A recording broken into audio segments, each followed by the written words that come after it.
So over here we have our red-tailed hawks.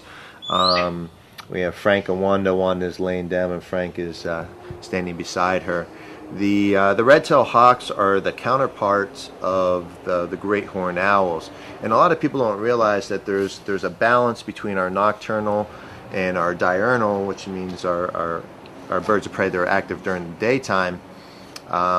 So we have our large great horned owls. The counterpart to them would be our large red-tailed hawks. So they're going to be feeding on a lot of the same things: rabbits, rats, mice, and things of that nature. And you can see she's a little upset with us right now. She's a bit feisty, so we're going to leave her be.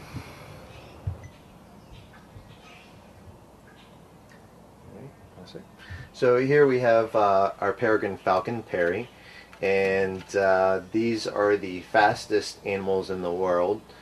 Cheetahs, oftentimes kids will say, well, what about cheetahs? And I'll say, well, cheetahs can reach speeds of 70 miles per hour for short bursts, and they are, yes, the fastest land animal.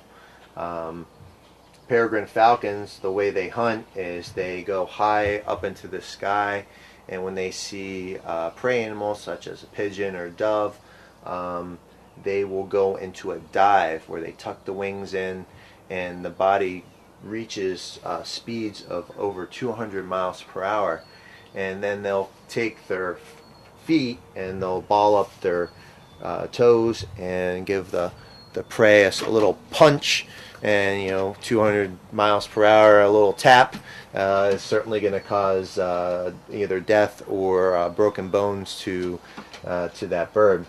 And unfortunately, Perry, he came to us because he self-amputated his wing. It was reported that he clipped a power line and probably chasing a prey animal. They are a little bit more of a high-strung bird in comparison to the barred owls. Barred owls are probably more mellow or more relaxed of all of our birds of prey that we have. But just amazing, beautiful colors on these guys. And years past here, we're seeing more of the peregrines nesting in cities and on high-rises and along edges. They're naturally going to be found around cliff areas. We oftentimes see, sometimes crossing the Gold Star Bridge, a peregrine falcon hanging out in that area.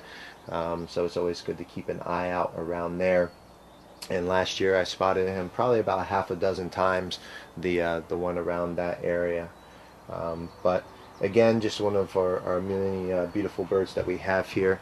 Next we're going to take you into the screech owl enclosure, and you're going to get to meet up close and personal Pippin, one of our screech owls.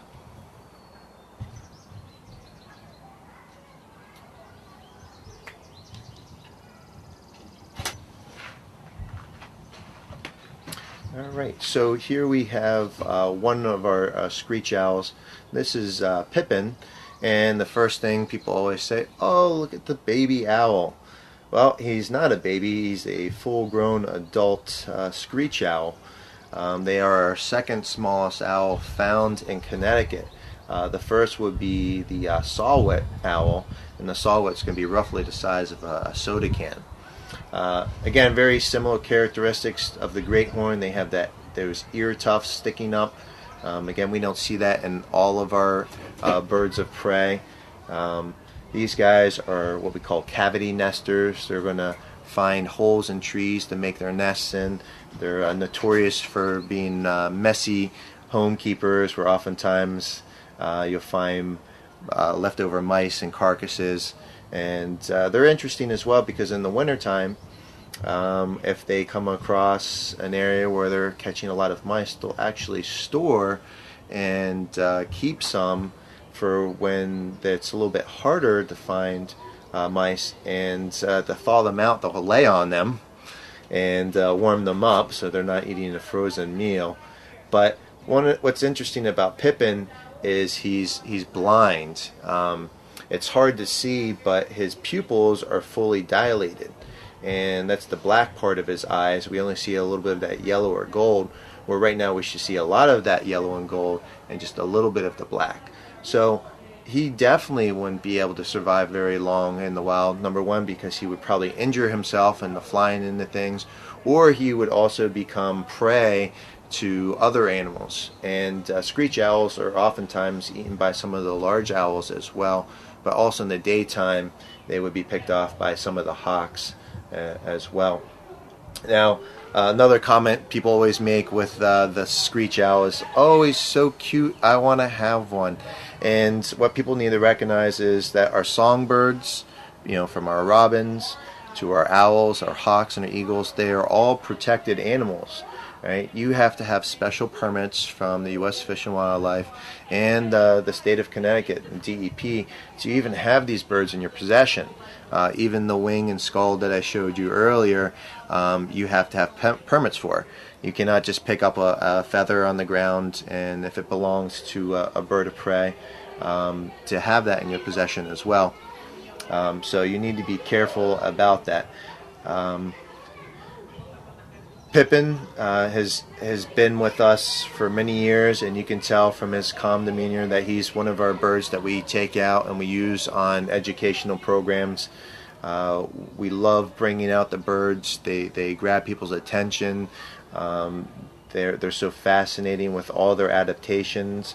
It's one of our big draws for people to come here to see them, because in the wild these animals are usually hidden from view, and just trying to live their natural lives.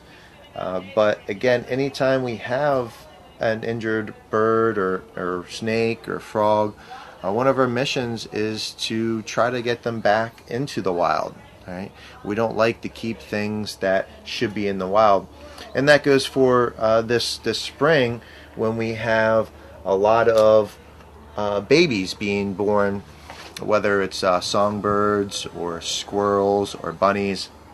Oftentimes people will see them maybe down from a nest or out of the nest, and they'll bring them in to us, and probably 8 out of 10 times we'll tell the people to bring them back and put them back where they found them, because mom and dad are usually still in the area. And we understand that a lot of people want to help out, but a lot of times you can call first and we can give you some information to whether yes, leave it be, or no, it should come into us.